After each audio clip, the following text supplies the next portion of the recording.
জাটকা নিধন বন্ধ এবং মা ইলিশ সংরক্ষণে বেশ কয়েক দফা পদক্ষেপ হাতে নিয়েছে সরকার। ইলিশের বংশবিস্তার বৃদ্ধিতে দেয়া হয়েছিল ৫৮ দিনের নিষেধাজ্ঞা।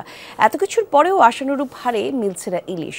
এখনও সাগর থেকে খালি হাতেই ফিরতে হচ্ছে জেলেদের। ঝাঁকে ঝাঁকে ইলিশ ধরা পড়া এখন যেন সুদূর অতীত। Innovation for smarter life.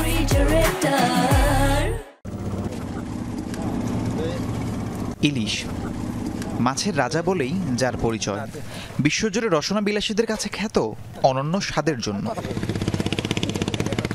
একসময় জেলেদের জালে ঝাঁকে ঝাঁকে ধরা পড়লেও ইলিশের সেই সংখ্যা এখন কমেছে কয়েক গুণ। অথচ মাছটির বংশবিস্তারের জন্য সরকারের ৫৮ দিনের নিষেধাজ্ঞা শেষ হলো ১১ জুন। এক মাস পর এখনও সাগর থেকে খালি হাতেই ফিরতে হচ্ছে মৎস্যজীবীদের। কারণ কি? শক্তিশালী মাইগ্রেটরি ইলিশের চলাচল বিচরণ এইগুলো জায়গাতে যে নানাভাবে বাধাগ্রস্ত হয়, সেই সমস্ত কারণে কিন্তু এই সময়টাতে ইলিশ এমনিতেই কম পাওয়া যায়। ইলিশের পরিমাণ কমে যাওয়ার কারণ হিসেবে গবেষকরা দায়ী করছেন দখল, দূষণ, চর ডুবোচরের কারণে নাব্যতা সংকটকে। জলবায়ু পরিবর্তনও প্রভাব রাখছে সমান তালে।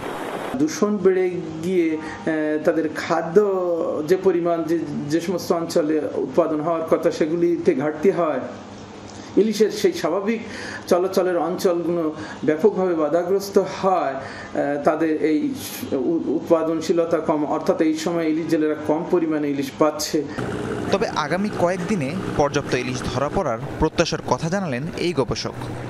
অমাবস্যা আসবে পর্যায়ক্রমে, এইগুলিতে ক্রমান্বয়ে ইলিশ বেশি আসতে থাকবে বলে এটা আশা করা যায়। জন্য এই সমস্ত অঞ্চলের ইলিশ জেলেদের হতাশ হওয়ার কোনো কারণ আছে বলে আমি মনে করছি না।